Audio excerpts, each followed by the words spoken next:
Nigel Farage, who earns, I think, £16,000 a month on Cameo, the Clacton MP, the leader of Reform UK, has emerged as one of the highest earning members of Parliament in the list of members' interests, primarily due to his extensive outside earnings, as has just been revealed. It's quite staggering. His most significant source of income comes from his role as presenter of GB News, where he's paid nearly £98,000 a month for 32 hours of work. This equates to an impressive annual income of approximately 1.2 million solely from that position. His lucrative arrangement with GB News is noteworthy not only for the amount but also for its context.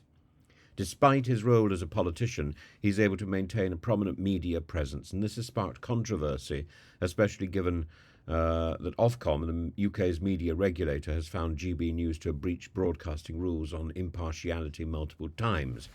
These rules permit politicians to present content and current affairs programmes, but prohibit them from serving as newsreaders. Farage, however, continues to navigate these boundaries while remaining a key figure on the channel.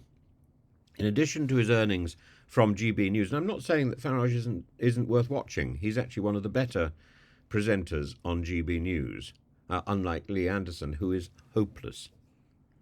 Farage supplements his income through various other streams. He earns £4,000 a month writing articles for the Daily Telegraph, and his involvement with Cameo, as I say, brings in another between £4,000 to £16,000 a month. And his ability to monetize his public persona is further exemplified by donations from wealthy supporters, such as 32,000 odd from the investor Christopher Harben for a trip to visit Donald Trump in the United States. And this donation was framed as support for a friend who had been the target of an assassination attempt, underscoring Farage's international connections and the loyalty of his backers.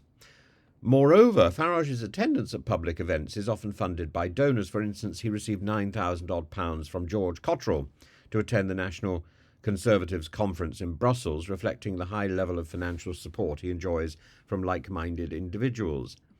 His case highlights the ongoing debate about the role of MPs in the media and their ability to earn significant sums outside of their parliamentary duties, and his substantial earnings from GB News and other sources places him in a unique position among his parliamentary colleagues, raising questions about the influence of media on politics and the potential conflicts of interest that arise when politicians maintain such lucrative external roles, and maybe there should be legislation that constrains this.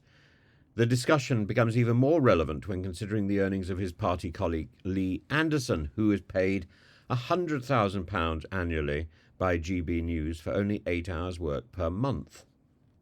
Staggering. Nice if you can get it. And extraordinary given the woodenness of Lee Anderson in front of a camera. Such figures illustrate the financial opportunities available to politicians who can engage with the media, often dwarfing their official parliamentary salaries.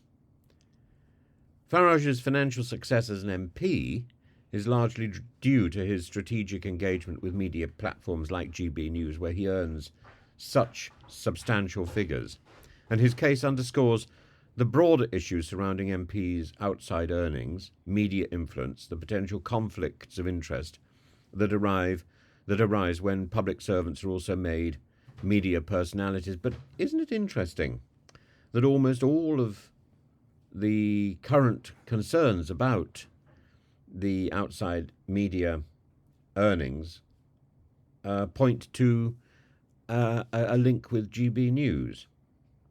There doesn't seem to be a correspondingly disturbing pattern in the left wing of the House of Commons, which, by all, it really, there ought to be a spread of concerns. There isn't. There's simply one concern and one particular organisation which comes under the spotlight. And,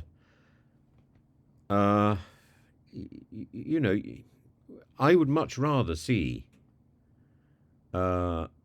informed and interested and engaged individuals in the media, like Tom Harwood or someone, rather than seeing pontificating politicians moonlighting for whatever channel.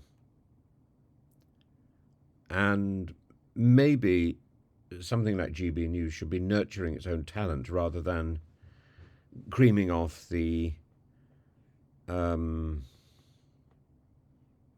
politicians from the elected politicians who should be doing their proper job.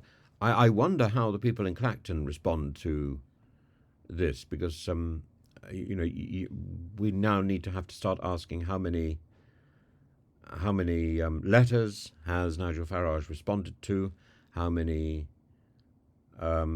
surgeries has he got booked, and so on, because that is his real job. Everything else is twiddling in the sand.